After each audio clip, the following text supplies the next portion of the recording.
श्री स्वामी समर्थ.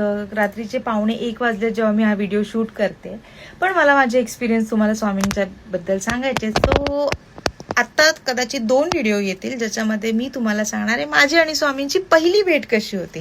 तर पहिलं तर माझे पप्पा स्वामींचे खूप मोठे भक्त होते, पण त्यांनी कधीही पूजा अर्चना जप तप काही केलं नाही. ते मनापासून स्वामींना मानायचे आणि जेव्हा वेळ मिळेल जसा वेळ मिळेल तशी मठात जाऊन यायचे. काहीही एक्स्ट्रा ते करायचे नाही, फक्त मठात जायचं आणि मनाने मानायचं की स्वामी आहेत, आपण कोणाचं वाईट नाही करायचं की कोणी आपलं वाईट नाही करणार, इतकंच. ते माझ्या पाठी कायम लागायचे की सोनू स्वामींची भक्ती कर, स्वामींचा जप कर, मठात जात जा. पण सोनू ऐकायला तयार नव्हती.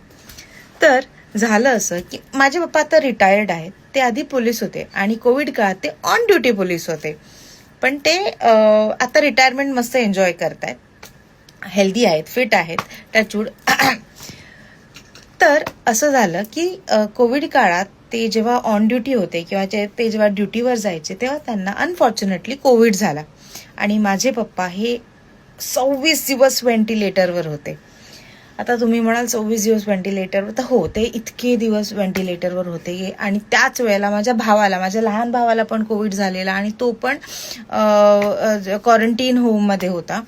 मी आणि माझी आई दोघे एकटेच घरी असायचो आणि खूप आम्ही घाबरलेलो, कारण की सिच्युएशन अशी आलेली.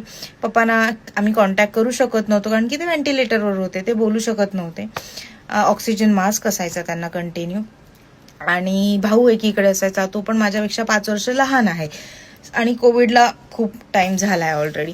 सो त्यावेळेला खरंच मला ना, मी लाईफमध्ये फर्स्ट टाइम असं झालं मला की बस आता सिच्युएशन माझ्या हातातून गेली आणि मी काहीच करू शकत नाही, कारण की पप्पांशी कॉन्टॅक्ट पण नीट होत नव्हता.